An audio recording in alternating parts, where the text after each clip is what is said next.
ವಿಪರೀತ ಅವ್ಯವಹಾರ ಪರಿಣಾಮವಾಗಿ ನಡೆದಂತಹ ಎಲ್ಲ ತನಿಖೆಗಳು, ಆರೋಪಗಳು, ಪ್ರತ್ಯಾರೋಪಗಳು, ರಾಜಕೀಯ ಹೋರಾಟಗಳು, ಈ ಎಲ್ಲದರ ಮಧ್ಯೆ ಮುಖ್ಯಮಂತ್ರಿಯ ಕುರ್ಚಿಗೆ ಬಿಸಿನೀರು ಬಿದ್ದಂತೆ ಅನುಭವ. ಇವೆಲ್ಲವುದರ ಮಧ್ಯೆ ಇಡಿ ಪ್ರವೇಶದ ನಂತರ ನಡೆದ ಎಲ್ಲ ತನಿಖಾ ಘಟನಾವಳಿಗಳು ಎಲ್ಲದಕ್ಕೂ ಇವತ್ತು ಸುಪ್ರೀಂ ಕೋರ್ಟ್ ಅಂತಿಮವನ್ನು ಇತಿಶ್ರೀಯನ್ನು ಹಾಡಿದಂತಿದೆ. ಮೈಸೂರಿನ ಮೂಡ 14 ಸೈಟ್ ಪ್ರಕರಣದಲ್ಲಿ ಮುಖ್ಯಮಂತ್ರಿಗಳ ಪತ್ನಿ ಕತೆ, ಸಿದ್ದರಾಮಯ್ಯನವರ ಕುಟುಂಬಕ್ಕೆ ಅಥವಾ ಅವರ ಪತ್ನಿಗೆ ರಿಲೀಫ್ ಸಿಕ್ಕಿದೆ. ಪತ್ನಿಗೆ ಸಿಕ್ಕಿದರೆ ಅದು ಸಿದ್ದರಾಮಯ್ಯನವರಿಗೆ ಸಿಕ್ಕಿದಂತೆ. ಸಿದ್ದರಾಮಯ್ಯ ಅವರ ಪತ್ನಿ ಪಾರ್ವತಿಗೆ ನೀಡಲಾಗಿದ್ದ ಸಮನ್ಸನ್ನು ರದ್ದುಗೊಳಿಸಿತ್ತು ಕರ್ನಾಟಕ ಹೈಕೋರ್ಟ್. ಆ ತೀರ್ಪನ್ನು ಇಡಿ ಪ್ರಶ್ನೆ ಮಾಡಿ ಸುಪ್ರೀಂ ಕೋರ್ಟ್ಗೆ ಹೋಗಿತ್ತು. ಇವತ್ತು ಸುಪ್ರೀಂ ಕೋರ್ಟಿನಲ್ಲಿ ಈ ವಿಷಯ ವಿಚಾರಣೆಗೆ ಬಂದಾಗ ಮುಖ್ಯ ನ್ಯಾಯಮೂರ್ತಿಗಳ ಪೀಠದಲ್ಲಿ ಜಾರಿ ನಿರ್ದೇಶನಾಲಯದ ವರ್ತನೆಗೆ ತೀವ್ರ ಅಸಮಾಧಾನ ವ್ಯಕ್ತಪಡಿಸಿದ ಮುಖ್ಯ ನ್ಯಾಯಮೂರ್ತಿಗಳು BR ಗವಾಯ್ ಅವರು ಮತ್ತು ಕೆ ವಿನೋದ್ ಚಂದ್ರ ನ್ಯಾಯಮೂರ್ತಿಗಳು ಚೀಮಾರಿ ಹಾಕುವ ಹಂತವನ್ನು ತಲುಪಿದ್ರು. 88 kg ಇದ್ದವರು ಈಗ 72 kg ಬಂದಿದ್ದಾರೆ. ಅಂದ್ರೆ 16 kg ವೆಯ್ಟ್ ಲಾಸ್ ಮಾಡ್ಕೊಂಡಿದ್ದಾರೆ. ಮೊದಲ ದಪ್ಪ ಬಾಳದಿ ಎಷ್ಟು ಮೇಯ್ ಬಿಟ್ಟಿದಿ ಎಷ್ಟು ದಪ್ಪದಿ ಅಂತೇಳಿ ನನಗೆ ಹಾಸ್ ಮಾಡ್ತಿದ್ದು. ಈಗಿಲ್ಲ, ಈ ಸಲ ಬಾಳ ಸಣ್ಣ ಹುಡುಗಿಗತೆ ಕಾಣತ್ತೆ ಅಂತ ನನಗೆ ಜನರು ಅಂತ. ಇದಕ್ಕೆ ಯಾವ ಸೈಡ್ ಎಫೆಕ್ಟ್ ಇಲ್ಲ. ನನಗೆ ಜೀನಿ ಸ್ಲಿಮ್ ತೊಗೊಂಡು ಫುಲ್ ಖುಷಿ ಇದನ್ನೀಗ. ಸುಪ್ರೀಂ ಕೋರ್ಟ್ ಈ ಹಿನ್ನೆಲೆಯಲ್ಲಿ, ಅಂದರೆ ಅವರ ಅಭಿಪ್ರಾಯ ಅಥವಾ ಆಕ್ರೋಶದ ಹಿನ್ನೆಲೆಯಲ್ಲಿ ಇಡಿ ಪರ ವಕೀಲರು ಏನು ಮಾಡಿದ್ರು, ನಾವು ಪ್ರಕರಣದಿಂದ ಹಿಂದಕ್ಕೆ ಸರಿತಾ ಇದ್ದೀವಿ ಅಂತಂದರು. Okay, which means I don't think ಅಲ್ಲಿ ಒಂದು ಜಡ್ಜ್ಮೆಂಟ್ ಇದೆ ಅಂತಿಲ್ಲ ಈಗ. ಆಲ್ ರೈಟ್, ಆದರೆ ಅದನ್ನು ಪೂರ್ವ ನಿದರ್ಶನವೆಂದು ಪರಿಗಣಿಸಬಾರದು ಅಂತ ಮನವಿ ಮಾಡಿದ್ರು. ನಂತರ ಅರ್ಜಿ ತಿರಸ್ಕರಿಸಿದ ನ್ಯಾಯಾಲಯ ಸಮನ್ಸ್ ರದ್ದುಗೊಳಿಸಿದ ಹೈಕೋರ್ಟ್ ಪೀಠದ ಯಾವುದೇ ದೋಷ ಇಲ್ಲ ಅಂತ ಅಷ್ಟರ ಮಟ್ಟಿಗೆ ಅದು ತೀರ್ಪೇ ಬಂದು ಹೇಳಾಯಿತು. ಏನು ಹೇಳ್ತಾ ಇತ್ತು ಸುಪ್ರೀಂ ಕೋರ್ಟು ತನ್ನ ಅಭಿಪ್ರಾಯ ಮಂಡನೆಯಲ್ಲಿ? ಇಡಿನ ರಾಜಕೀಯ ಸಮರಗಳನ್ನು ನ್ಯಾಯಾಲಯದಿಂದ ಹೊರಗೆ ನಡೆಸಬೇಕು. ಯಾರೇ ಆಗಿರ್ಬೋದು, ABCXYZ ಅಲ್ಲ, ಯಾರು ಬೇಕಾದ್ರೂ ಆಗಿರ್ಬೋದು. ಇಂತಹ ಕದನ ನಡೆಸಲು ಇಡಿಯಂತಹ ಸಂಸ್ಥೆಗಳನ್ನು ಯಾಕೆ ಬಳಸ್ಕೊಳ್ಳಾಗತ್ತೆ ಅನ್ನೋದು ನ್ಯಾಯಮೂರ್ತಿಗಳ ಪ್ರಶ್ನೆ. ಯಾಕೆ ಅಭಿಪ್ರಾಯ ಅವರಲ್ಲಿ ವ್ಯಕ್ತವಾಗಿರಬೇಕು ಅಥವಾ ಹುಟ್ಟಿರಬೇಕು? ಕಾರಣ, ದುರದೃಷ್ಟವಶಾತ್ ನನಗೆ ಮಹಾರಾಷ್ಟ್ರದಲ್ಲಿ ಇಂತಹ ಒಂದಿಷ್ಟು ಅನುಭವಗಳು ಅವ್ರ ಹೈಕೋರ್ಟಲ್ಲಿದ್ದಾಗ ಆ ಅನುಭವಗಳಾಗಿವೆ ಅಂತ ಅವರು ಹೇಳ್ತಾರೆ. ನಮ್ಮನ್ನು ಈ ಇಡಿಯನ್ನು ಟೀಕಿಸೋದಕ್ಕೆ ಪ್ರೇರೇಪಣೆ ರೀತಿ ನೀವು ವರ್ತನೆ ಮಾಡಬೇಡಿ, ಇದನ್ನು ನಾವು ಭಾಳ ಗಂಭೀರವಾಗಿ ಮಾತನಾಡಬೇಕಾಗತ್ತೆ ಅಂತ ಅವರ ಅಭಿಪ್ರಾಯವಾಗಿತ್ತು. ಈ ಅಭಿಪ್ರಾಯಗಳೇ ಸಮನ್ಸ್ ರದ್ದುಗೊಳಿಸಿದ್ದಂತಹ ಅರ್ಜಿ ತಿರಸ್ಕರಿಸುವ ನ್ಯಾಯಾಲಯದ ಪಾರ್ಟ್ ಆದೇಶದಲ್ಲಿ ಇದೆಯೋ ಇಲ್ವೋ ನನಗೆ ಗೊತ್ತಿಲ್ಲ. It's are all oral observations in the court. Sometimes oral observations ಜಡ್ಜ್ಮೆಂಟಲ್ಲಿ ಇರಲ್ಲ, ಅಥವಾ ಇದರಲ್ಲಿ ಇರಲ್ಲ, ರೈಟಿಂಗಲ್ಲಿ. ಗೊತ್ತಿಲ್ಲ ಇದೆಯೋ ಇಲ್ವೋ, ಬಟ್ ಅಬ್ಸರ್ವೇಷನ್ ಅಂತೂ ಆಗಿದೆ, ವಿಚ್ ಇಸ್ ಆನ್ ರೆಕಾರ್ಡ್ ಇದೆ. ಈಗ ರಾಜಕೀಯ ಹೋರಾಟಗಳನ್ನ ಮಾಡೋದೇ ಆದರೆ ಮತದಾರರ ಮುಂದೆ ಮಾಡಿಕೊಳ್ಳಿ ಅಂತ ಅವರು ಹೇಳಿದ್ದಾರೆ ಅಂತ ಸುಪ್ರೀಂ ಕೋರ್ಟ್ ಹೇಳಿದ್ದಾರೆ ಅಂತ ಇರ್ಬೋದು ಸರ್. ಹಾಗಿದ್ರೆ ಈಗ ಈ ಪ್ರಕರಣ ಮುಗಿದ ಹಾಗೇನಾ ಸರ್? ಟೆಕ್ನಿಕಲಿ ಹೌದು, ಪ್ರಾಕ್ಟಿಕಲಿ ಹೌದು, ಟೆಕ್ನಿಕಲಿ ಇಲ್ಲ ಅನ್ಸತ್ತೆ ನನಗೆ. ಎರಡೂ ಇದ್ದಂಗಿದೆ ಇಲ್ಲಿ. ಬಟ್ ಇಲ್ಲಿ ಸಮಸ್ಯೆ ಇದ್ದಿದ್ದು ಅದಲ್ಲ ಅಂತ ನನ್ನ ವಾದ.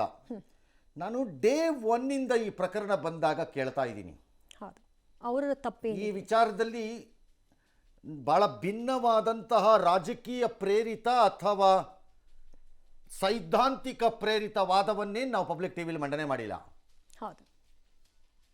ನಮ್ಮದು ಮಂಡನೆ ಇದ್ದಿದ್ದು ವಾದದಲ್ಲಿ ಕಾನೂನು ಪ್ರಕಾರದಲ್ಲಿ ಕ್ವಶನ್ ನಂಬರ್ 1 ಇದ್ದಿದ್ದು ಆಗಲೂ ಇದೆ, ಈಗಲೂ ಇದೆ ಅಂತ ಪರಿಭಾವಿಸಿದ್ದೀನಿ ಸುಪ್ರೀಂ ಕೋರ್ಟ್ ಇದೆಲ್ಲ ಹೇಳಿದಾಗ ನೋಡಿದಾಗ. What is the offence and where is the offence ಅಂತ. ಅಫೆನ್ಸ್ ಏನು ಹೇಳಿ, ಯಾರು ಕರೆಕ್ಟಾಗಿ ನನಗೆ ಬದಲಿ ತಗೊಳ್ಳೋಕೆ ಅವಕಾಶ ಇಲ್ವಾ? ಕಾಣಲಿಲ್ಲ. ಬದಲಿಯನ್ನು ತೆಗೆದುಕೊಂಡಿದ್ದು ತಪ್ಪು ಹೇಗೆ? Scheme wrong.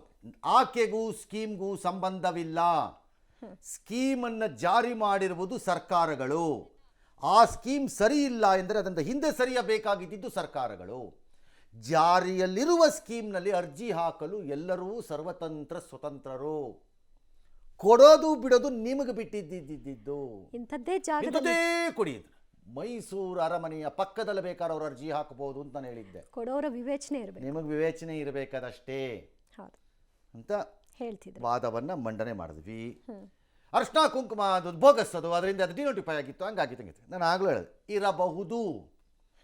But the trouble is ಅಲ್ಲೂವೇ ಹೆಣ್ಣು ಮಕ್ಕಳು ಅರ್ಶಿನ ಕುಂಕುಮಕ್ಕೆ ಬಂದ, ಅದರಲ್ಲೂ ತವರ ಮನೆಯಿಂದ ಬಂದಿದ್ದನ್ನು ತೆಗೆದುಕೊಂಡು ಇನ್ವೆಸ್ಟಿಗೇಷನ್ಗೆ ಹಾಕಲ್ಲ. ಹಾಗಾಗಿ there is a tremendous problem ಈ ಕೇಸಲ್ಲಿ ಅನ್ನೋದನ್ನ ಹೇಳಿದೆ. ಒಂದು ವೇಳೆ ಮೂಡಾಗ ಅನಿಸಿದ್ರೆ ರಿಜೆಕ್ಟ್ ಮಾಡಿ ಹಿಂಬರಹವನ್ನು ಕೊಟ್ಬಿಡಬೇಕು. ಕೊಡಲ್ಲ, ನೀವು ಯೋಗ್ಯರಲ್ಲ. ಸಿದ್ದರಾಮಯ್ಯನವರ ಪತ್ನಿ ಅನ್ನೋ ಕಾರಣಕ್ಕೆ ಮಾಡಿದ್ರು ಅನ್ನೋ ಒಂದು ಆರೋಪ ಇರ್ಬೋದು. ಸಿದ್ದರಾಮಯ್ಯನವ್ರ ಪತ್ನಿ ಆಗಿದ್ದ ಮಾತ್ರ ಅಕ್ಕಿ ಕೇಳಬಾರ್ದು ಅಂತೆಲ್ಲ ರೂಲ್ ಇರಲಿಲ್ವಲ್ಲ. ಆಮೇಲೆ ಇವರ ಇನ್ಫ್ಲೂಯೆನ್ಸ್ನ ಸಾಬೀತುಪಡಿಸೋದಕ್ಕೂ ಕೂಡ ಆಗಿಲ್ಲ. ಎಲ್ಲೂ ಶರ ಸಿಕ್ಕಿಲ್ಲ ನಿಮಗೆ. ಹೌದು. ಏನೋ they pursued it, may be they will pursue it. ಯಾಕೆ ಈಗ ಮೇಡಮ್ದು ಸಮನ್ಸನ್ನು ರದ್ದುಗೊಳಿಸಿದ್ದು ಕರ್ನಾಟಕ ಹೈಕೋರ್ಟ್ ಆದೇಶವನ್ನು ಸುಪ್ರೀಂ ಕೋರ್ಟ್ ಎತ್ತಿ ಹಿಡಿದಿರೋದು. ಈಗ ಹೌದು. ECR ಆಗಿ ಕೇಸ್ ಆಗಿರೋದು ರದ್ದಾಗಿದೆಯೋ ಇಲ್ವೋ ನನಗೆ ಡೌಟ್ ಇದೆ. ಇನ್ನೂ ಕೇಸಿನ ಜೀವಂತ ಇರುತ್ತೆ ಅನ್ಸತ್ತೆ ಅದು. ಓಕೆ. ಸೊ ಅದರಲ್ಲಿ ನಾಳೆ ಫರ್ದರ್ ಇನ್ವೆಸ್ಟಿಗೇಷನ್ ಥರ ಏನಾದ್ರು ಮಾಡಿ ಯಾರು ಒಬ್ರು ಇನ್ನು ಮುಂದಕ್ಕೆ ಯಾವ್ದಾದ್ರು ಹೊಸದಾಗಿ ಫ್ರೆಶ್ ಆಗ್ತದೆ, ನಂಗೆ ಗೊತ್ತಿಲ್ಲ. ಅದು ಆ ಸ್ಪೆಸಿಫಿಕ್ ಇದೆಯಾ ಇಲ್ವಾ ಆರ್ಡ್ರನ್ನ ನೋಡಿಲ್ಲ, ಹಂಗಾಗಿ ನಂಗೆ ಗೊತ್ತಿಲ್ಲ. ಈಡಿಗೆ ಅವಕಾಶ ಇರುತ್ತೆ ಸರ್? ಇರುತ್ತೆ, ಜಾಗ ಆಗಬಹುದು ಪ್ರಯತ್ನ ಪಟ್ಟರೆ ಅವರು. ಓಕೆ. ಇನ್ನೊಂದ್ಸರಿ ಹೊಡ್ಸ್ಕೋಬೇಕು ಏನು ಇಲ್ಲದೆ ಅಂತಂದ್ರೆ ಹೊಡ್ಸ್ಕೋಬೋದು, ಅದು ಅವ್ರಿಗೆ ಬಿಟ್ಟಿದ್ದೀನಿ, ನನಗೆ ಗೊತ್ತಿಲ್ಲ. ಸೊ ಈಗ ಲಾಜಿಕಲ್ ಕ್ವಶನ್ ಏನು ಜನರ ಮುಂದೆ ಇರಬೇಕಾದ್ದು ಅಥವಾ ಇರುವುದು? ನಿಜ. ಸೈಟ್ ಯಾಕೆ ವಾಪಸ್ ಕೊಟ್ಟರು? ಕೊಟ್ಟಿದ್ರಿಂದ ತಪ್ಪು ಮಾಡಿದ್ದಾರೆ ಅಂತ ಆಗಾಯ್ತು. No, it's not that. ಅದಕ್ಕೆ ಕೆಲವೊಂದಷ್ಟು ಉದಾಹರಣೆಗಳನ್ನು ಕೊಡ್ತಾ ಇದ್ರು ಸರ್ ಬಿಜೆಪಿ ನಾಯಕರು. ಸರ್ ಯಾರು ಹಾಕ್ಕೊಳ್ಳಿ, ಏನಾರು ಹಾಕ್ಕೊಳ್ಳಿ. ಅಲ್ಲ. ನಂಬರ್ 2, ಹಾಗಾದ್ರೆ ಈಗೇನು ಟೆಕ್ನಿಕಲಿ ಈಗ ಆಕೆ ವಾಪಸ್ ಕೇಳಬಹುದಾ? ಅದೇ ಸೈಟು ಅದನ್ನು ಕಾಂಪನ್ಸೇಷನ್ ಅನ್ನು ಓಕೆ ಕೇಳಬಹುದು ಅನ್ಸತ್ ನನಗೆ. ಯಾಕಂದ್ರೆ ಅವ್ರು ಕಳ್ಕೊಂಡಿದ್ದು ಅದು ಅವ್ರಿಗೆ ಬಿಟ್ಟಿದ್ದು. ಹಾಗಾದ್ರೆ ಕೇಳ್ತಾರಾ? ನನಗೆ ಗೊತ್ತಿಲ್ಲ. ಅದು ಆಸೆ ಮತ್ತು ದುರಾಸೆಗಳ ಮಧ್ಯೆ ಇರಬಹುದಾ, ಇತ್ಯರ್ಥವಾಗಬೇಕಾದ ವಿಷಯ.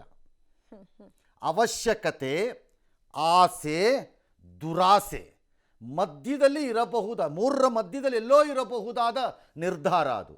ಆ ನಿರ್ಧಾರ ವೈಯಕ್ತಿಕ ಮತ್ತು ಅವರಿಗೆ ಬಿಟ್ಟದ್ದು. ನಾವ್ಯಾರು ಅದನ್ನು ಹೇಳಕ್ಕೆ? ನಿಜ. ಸಿದ್ದರಾಮಯ್ಯನವ್ರನ್ನೇ ಕೇಳಿದ್ರೆ ಅವರು ಪರಿಪಾಲನೆ ಮಾಡಿಕೊಂಡು ಬಂದಂತಹ ಜೀವನ, ಸಿಂಪಲ್ ಸಮಾಜ, ವಾದ, ಡ್ಯಾಶು ಅಂತಂದರೆ ಕೇಳಲಿಕ್ಕಿಲ್ವೇನೋ ಅನ್ನಿಸ್ಬೋದು. ಆ ಭಾವನೆ ಇಲ್ಲ, ನನಗೆ ಹಕ್ಕಿದೆ, ನಾ ಕೇಳ್ತೀನಿ, ನನಗೆ ಬೇಕು ಆ ದುಡ್ಡು ಅಥವಾ ಅದು ನಿವೇಶನ ಅಥವಾ ಅದನ್ನು ಮಾರ್ತೀವಿ, ಅದನ್ನು ಇಟ್ಕೋತೀವಿ, ಏನೋ ಒಂದು ಮಾಡ್ತೀವಿ, ನಮಗೆ ಇಷ್ಟ, ಅದು ನಮ್ಗೆ ಆಸ್ತಿ ಬೇಕದು, ಕೇಳ್ಬೋದೇನೋ, ಓಕೆ ಗೊತ್ತಿಲ್ಲ. No idea. ಬಿಟ್ಟಿದ್ದು that is left to them. Yes sir. ಈಗ ನನ್ನ ಪತ್ನಿಯನ್ನು ನಾನು ಎಲ್ಲಿಯೂ ಕೂಡ ಬಹಿರಂಗವಾಗಿ ಕರ್ಕೊಂಬಂದಿರಲಿಲ್ಲ, ಈ ಮೂಲಕವಾಗಿ ಕರ್ಕೊಂಬಂದ್ರು ಅಂತ ಅವ್ರು ಪದೇ ಪದೇ ಬೇಸರವನ್ನು ವ್ಯಕ್ತಪಡಿಸಿದ್ರು. ಇದರಿಂದ ಅವ್ರಿಗೆ ಆಗೋದೇನು? ಬೇಸರ ಅದು ವೈಯಕ್ತಿಕ.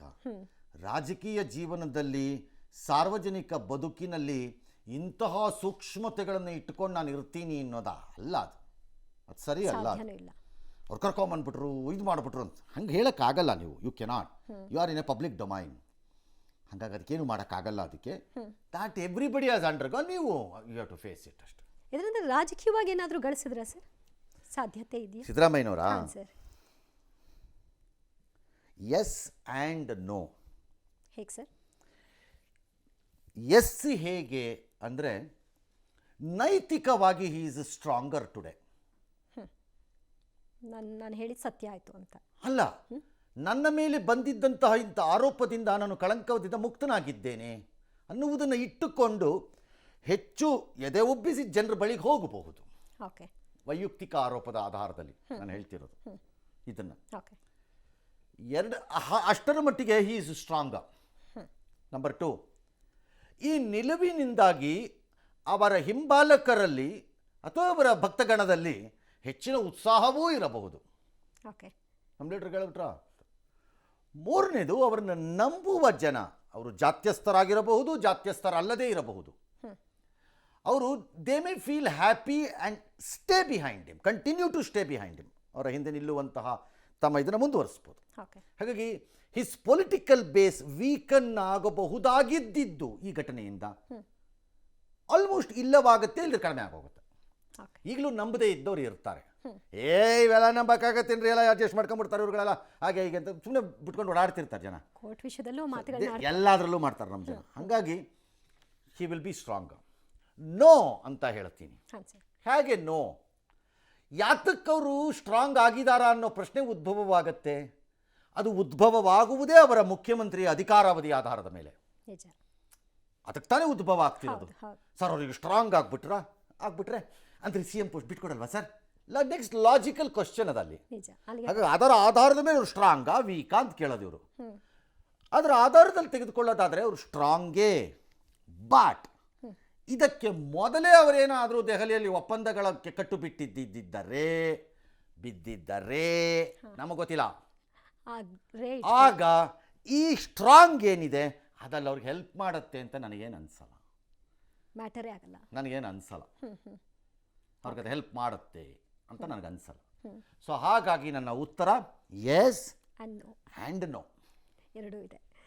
ಇನ್ನು ಸುಪ್ರೀಂ ಆದೇಶದ ಬೆನ್ನಲ್ಲೇ ಎಕ್ಸ್ನಲ್ಲಿ ಪ್ರತಿಕ್ರಿಯಿಸಿರುವ ಸಿಎಂ ಸಿದ್ದರಾಮಯ್ಯ ಪತ್ನಿ ವಿರುದ್ಧ ಅಪಪ್ರಚಾರ ಮಾಡಿದ ವಿಪಕ್ಷಗಳು ಕ್ಷಮೆ ಕೇಳಬೇಕು ಅಂತ ಒತ್ತಾಯಿಸಿದರು. ಅಲ್ಲದೆ ಸುಪ್ರೀಂ ಕೋರ್ಟ್ ಅರ್ಜಿ ವಜಾ ಮಾಡಿರೋದು ಕೇಂದ್ರ ಸರ್ಕಾರದ ಕಪಾಳಕ್ಕೆ ನ್ಯಾಯದಂಡ ಬಾರಿಸಿರುವ ತಪರಾಕಿ, ರಾಜಕೀಯವಾಗಿ ನನ್ನನ್ನು ಎದುರಿಸಲಾಗದ ಬಿಜೆಪಿ ಮತ್ತದರ ಸಂಗಾತಿಗಳು ಸಿಬಿಐ, ಇಡಿ, ಐಟಿಗಳನ್ನು ದುರ್ಬಳಕೆ ಮಾಡಿಕೊಂಡ್ರು. ನನ್ನ ಪತ್ನಿಯ ವಿರುದ್ಧ ಸುಳ್ಳು ಪ್ರಕರಣಗಳನ್ನು ಸೃಷ್ಟಿಸಿ ನೀಡಿರುವಂತಹ ಕಿರುಕುಳ ಅತ್ಯಂತ ಹೇಯವಾದದ್ದು ಅಂತೆಲ್ಲ ಅವರು ಎಕ್ಸ್ನಲ್ಲಿ ಹಾಕೊಂಡ್ರು. ಇನ್ನೂ ಒಂದಷ್ಟು ಜನ ಮಾತಾಡಿದಾರಲ್ಲ. ಹಾಂ ಸರ್, ಮಾಧ್ಯಮ ಅಂದರೆ ಎಕ್ಸ್ನಲ್ಲಿ ಕೆಲವರು ಹಾಕೊಂಡಿದ್ದಾರೆ. ಯಾರೇನು ಹೇಳಿದ್ದಾರೆ? ನ್ಯಾಯಾಲಯಗಳು ಯಾವತ್ತೂ ನ್ಯಾಯವನ್ನು ಕೊಡುವಂತ ಕೆಲಸ ಮಾಡ್ತವೆ. ಇವತ್ತು ನಮ್ಗೆ ಉಳಿಸಿದೆ, ನಾವು ಮಾಡದೇ ಇರುವಂತ ತಪ್ಪನ್ನ ನಮ್ಮ ಮೇಲೆ ಹಾಕ್ಲಿಕ್ಕೆ ಪ್ರಯತ್ನ ಪಟ್ಟಂತ ಬಿಜೆಪಿ ಅವರಿಗೆ, JDS ಅವರಿಗೆ ಮಕ್ಕಕ್ಕೆ ಮಂಗಳಾರತಿ ಮಾಡಿದ್ದಾರೆ. ಮೊದಲನೇ ದಿನದಿಂದ ನಾನು ಹೇಳ್ತಾ ಇದ್ದೆ, ಇವರು ಮಾಡಿರೋ ಆರೋಪ ಎಲ್ಲ ಸುಳ್ಳು, ಆ ನ್ಯಾಯ ಸಿಗುವಂತ ಕೆಲಸ ಬಿಜೆಪಿ ಅವರು, JDS ಅವರು ಕ್ಷುಲ್ಲಕ ರಾಜಕಾರಣ ಮಾಡ್ತಾ ಇದ್ದಾರೆ. ದೇವರೇ ಅವರಿಗೆ ಬುದ್ಧಿ ಕಲಿಸುವಂತ ಕೆಲಸ ಮಾಡ್ತಾರೆ. ನಂದೇ ಕೇಸ್ ತಗೊಳ್ಳಿ, ನನ್ನ ಮೇಲೆ ಕೇಸ್ ಆಯ್ತು, ಆಮೇಲೆ ಕೇಸ್ ಈಗ ಅದು ವಜಾ ಆಯ್ತು, ಅನುಭವಿಸೋರು ಮಾತ್ರ ಗೊತ್ತು. ಹಂಗೆ ಅವ್ರದ್ದಾಗಲೇ ಬಿ ರಿಪೋರ್ಟ್ ಎಲ್ಲ ಬರ್ದಾಗಿತ್ತು. ತಿರ್ಗಿ ಅಪೀಲ್ ಹಾಕೋಂಥ ಪ್ರಶ್ನೆ ಉದ್ಭವ ಆಯ್ತಿರ್ಲಿಲ್ಲ. ಬಹುಶಃ ಆ ವಿಚಾರದಲ್ಲಿ ಅವ್ರು ಅಪೀಲ್ ಹಾಕಿದ್ರು ಅಂತ ಕಾಣ್ತದೆ. ಮೋದಿ ಅವರ ಕೈಗೊಂಬೆ ಆಗಿ ಸಿಬಿಐ, ಇಡಿ ಕೆಲಸ ಮಾಡ್ತಾ ಇದೆ. ಇವತ್ತದು ಪ್ರೂವ್ ಆಗಿದೆ. ಸುಪ್ರೀಂ ಕೋರ್ಟೇ ಅವರಿಗೆ ಚೀಮಾರಿ ಹಾಕಿದೆ. ಸಿದ್ದರಾಮಯ್ಯ ಚೇಂಜ್ ಆಗಲ್ಲ, ಈಸ್ ಎ ಮಾಸ್ ಲೀಡರ್. ಸನ್ಮಾನ್ಯ ಸಿದ್ದರಾಮಯ್ಯನವರು ಇನ್ನು 2 ವರ್ಷ 10 ತಿಂಗಳ ಮುಖ್ಯಮಂತ್ರಿ ಇರ್ತಾರೆ. ರಾಜ್ಯದಲ್ಲಿ ಯಾವುದೇ ಚೇಂಜ್ ಇಲ್ಲ. ತಪ್ಪು ಮಾಡಿಲ್ಲ ಅಂದರೆ ಸೈಟ್ ಯಾಕೆ ವಾಪಸ್ ಕೊಟ್ಟರು? ಹಂಗಾರೆ ವಾಪಸ್ ತಗೊಂಬಿಡಿ. ಈಗ ನಮ್ಮ ಹೋರಾಟ ಮೂಡ ಬಗ್ಗೆ ನಮ್ಮ ಹೋರಾಟ ನಿಲ್ಲಲ್ಲ. ಸುಪ್ರೀಂ ಕೋರ್ಟಲ್ಲಿ ಏನಾಗಿದೆ? ಡಸ್ ಇಟ್ ಮೀನ್ ಅಲ್ಲೊಂದು ಸ್ಕ್ಯಾಮ್ ಇಲ್ಲ, ಅಲ್ಲಿ ನಡೆಯಬಾರದಂತಹ ಭ್ರಷ್ಟ ಕಚಡ ಕೆಲಸ ನಡೆದಿಲ್ಲ? ನೋ, ನಡೆದಂಗಿದೆ. ಅಲ್ಲಿ ಯಾರು ನಡೆಸಿರುವವರು ಹೇಗೆ ನಡೆಸಿದ್ದಾರೆ ಎಂಬುದು ಇನ್ನೂ ಆಚೆ ಬರಬೇಕಲ್ಲಿ. ಯಾರ್ಯಾರಿದ್ರು ಮುಖ್ಯಮಂತ್ರಿಗಳ ಪತ್ನಿಯ ಪಾತ್ರದ ಖುಲಾಸೆ ಬೆನ್ನಲ್ಲಿ ಅದೇ ಕನ್ನಡಿಯಲ್ಲಿ ಎಲ್ಲರೂ ಮುಖವನ್ನು ನೋಡಿಕೊಂಡು ನನ್ನ ಮುಖ ಶುದ್ಧವಾಗಿದೆ ಎಂದು ಪರಿಭಾವಿಸಬೇಡಿ ಯಾರುವೆ. ಅದು ಇವ್ರದ್ದು ಮಾತ್ರ. Don't take shelter. Officers chief minister ಹೆಂಡತಿಯ ಫೈಲನ್ನು ಪುಷ್ ಮಾಡಿದ್ದಿದ್ದೇ ತಪ್ಪಿಸ್ಕೊಳ್ಳೋಕ್ಕೆ. I will still say that. ಅವತ್ತು ಹೇಳಿದ್ದೀನಿ, ಇವತ್ತು ಹೇಳ್ತೀನಿ. ಅದನ್ನು ಆಫೀಸರ್ಸ್ ಯಾರೋ ಆ ಸಿಸ್ಟಮಲ್ಲಿರೋರು ಅವ್ರನ್ನ ಮುಂದೆ ಇಟ್ಕೊಂಡು ಈಗ 1% ಡೀಲಿಂಕ್ ಆಗಿದೆ. ಈಗ ಅಲ್ಲಿ ಏನೂ ಆಗಿಲ್ಲ. ಹಾಗಾದ್ರೆ ಎಲ್ಲರದ್ದು ಇಲ್ಲ. ಅಲ್ಲಿ ಪರಮ ಸತ್ಯ ಮೂಢ ಎಂಬುದು ಏನು ಪವಿತ್ರ ಅಲ್ಲ. No, the supreme court clean chit. ಅಲ್ಲಿ ನಡೆದಿದೆ ಎನ್ನೆಂದಿರಬಹುದಾದಂಥ ಅವ್ಯವಹಾರಗಳಿಗೆ ಕ್ಲೀನ್ ಚಿಟ್ ಅಲ್ಲ. ನಂಬರ್ 1. ನಂಬರ್ 2, ಸುಪ್ರೀಂ ಕೋರ್ಟಿನ ತಪರಾಕಿ ಕಪಾಳಕ್ಕೆ ಹಾಕಿದ್ರು, ಕೆನ್ನೆಗೆ ಹಾಕಿದ್ರು, ಹಲ್ಲು ದುರಿಸ್ಬಿಟ್ರು, ಮೂತಿ ಕೆತ್ಬಿಟ್ರು, ಡ್ಯಾಶ್. ಅವರವರಿಗೆ ಅವರು ಬೇಕಾದ ಕೋರ್ಟ್ ತೀರ್ಪುಗಳು ಬಂದಾಗ ಈ ಮಾತುಗಳು ಬರುತ್ತವೆ. ನಾಳೆ ಯಾವುದಾದ್ರೂ ಬೈರತಿ ಸುರೇಶ್ರೇ ಸರ್ಕಾರದ ವಿರುದ್ಧವಾಗಿ ತಪರಾಕಿ ಜಡ್ಜ್ಮೆಂಟ್ ಬರಲಿ, ಅವತ್ತು ಕರೆಸ್ತೀನಿ ಸ್ಟುಡಿಯೋಗೆ ನಿಮ್ಮನ್ನು. ಇಷ್ಟೇ. ಅಬ್ಬರದ ಮಾತಿರುತ್ತಾ ಬರುತ್ತೆ. ಎಲ್ಲರೂ ನಿಮ್ದಕ್ಕೆ ಬೇಕಾದಾಗ ನೀವು ಇದನ್ನು ಹೇಳ್ತಿರ್ತೀರಿ. ಹೇಳ್ಬೋದು, ತಪ್ಪು ಅಂತ ನಾನು ಹೇಳಲಿಕ್ಕಾಗಲ್ಲ. ಇಡಿಯ ಕಾರ್ಯವೈಖರಿಯ ಬಗ್ಗೆ ಕೂಡ ಪ್ರಶ್ನೆ ಆಗಿರೋದ್ರಿಂದ ಇಡೀ ವರ್ಚಸ್ಸಿನ ಮೇಲೆ ಏನಾದರೂ ಪರಿಣಾಮಗಳಾಗತ್ತಾ ಸರ್ ಮುಂದಿನ ಪ್ರಕರಣಗಳನ್ನೆಲ್ಲ ನೋಡೋ ರೀತಿಯಲ್ಲಿ? ಹಾಗೇನಾಗಲಿಕ್ಕಿಲ್ಲ. ಯಾಕಂದರೆ ಎಲ್ಲ ಪ್ರಕರಣವೂ ಒಂದೇ ಅಂತ ಹೇಳೋಕ್ಕಾಗಲ್ಲ. ಬಟ್ ಒಂದಂತೂ ನಿಜ ಅನಿಸತ್ತೆ, of late ED has to become little more studious in gathering ಇದನ್ನು ಯಾವುದನ್ನು ಸಾಕ್ಷ್ಯಗಳನ್ನು ಕಲೆ ಹಾಕುವುದು. ಮತ್ತು ಇದು ತುಂಬ ತನಿಖೆಗಳು ಮಾಧ್ಯಮಗಳ ಮೂಲಕ ನಡೀತಿದೆಯೇನೋ ಅಂತ ನನಗೆ ಅನ್ನಿಸ್ಬಿಡುತ್ತೆ. ತುಂಬ ತನಿಖೆಗಳು ಹಾಗೆ ಕಾಣುತ್ತೆ. ಒಳ್ಳೆ ಥರ ಬರೀ ಸೋರ್ಸಸ್ಸು ಸ್ಟೋರಿಗಳ ಮೇಲೆ ಆಧಾರದಲ್ಲಿ ನಡೆದೋಗ್ತಿದೆ ಅಂತ ಅನ್ನಿಸ್ತಿದೆ ಅದು. ಅದು ತುಂಬ ದಿನ ನಿಮ್ಮನ್ನು ಉಳಿಯೋಕ್ಕೆ ಬಿಡುತ್ತೆ ಅಂತ ನಾನೇನು ಅಂದ್ಕೊಂಡಿಲ್ಲ. ಅದ್ರ ಮೇಲೆ ಅವರು ಇಡೀನೂರು ಆ ಕ್ರಮ ತೊಗೋಬೇಕು. ಅವರು ನಮ್ಮನ್ನು ನಾವು ಟೈಟ್ ಮಾಡ್ಕೊಳ್ಳೋಕೆ ಏನು ಮಾಡಬೇಕು, ವಿಶ್ವಾಸಾರ್ಹತೆಯನ್ನು. ಒಂದು ಪ್ರಕರಣದಿಂದ ಒಂದು ಇಡೀ ಸಂಸ್ಥೆನೇ ಮುಳುಗೋಯ್ತು ಅಂತ ಹೇಳಲಿಕ್ಕೆ ತಯಾರಿ ಇಲ್ಲ ಇಲ್ಲಿ ಯಾರೂ. ಹಾಗಾಗಿ ನೋಡೋಣ ಮುಂದೆ ಇದು ಎಲ್ಲಿಗೆ ಹೋಗುತ್ತೆ ಅಂತ. ಯಾಕಂದರೆ ಅಲ್ಲಿ ಏನೋ ಒಂದು ನಡೆಯಬಾರ್ದಂಥ ಕಚಡ ಕೆಲಸ ಅಲ್ಲಿ ನಡೆದಿದೆ. ಅದಿಲ್ಲ ಅನ್ನೋಕ್ಕಾಗಲ್ಲ. ಹಗರಣ ನಡೆದಿರೋದನ್ನ ಯಾಕಂದರೆ ಅಲ್ಲಿ ಎಕ್ಸ್ಚೇಂಜ್ ಆಗಿರೋದು ಸೈಟ್ಗಳೆಲ್ಲ ಸ್ಕೀಮಲ್ಲಿ ಆಗಿರ್ಬೋದು. ಎಲ್ಲ ಅರಿಶಿನ ಕುಂಕುಮ ಅಲ್ವಲ್ಲ. ಯಾವ್ಯಾವ ತಿಮಿಂಗಲಗಳಿದೆಯೋ, ಆಕ್ರಾಶ್ ಇದು ಏನೋ ಮೀನಿದೆಯೋ ಗೊತ್ತಿಲ್ಲ.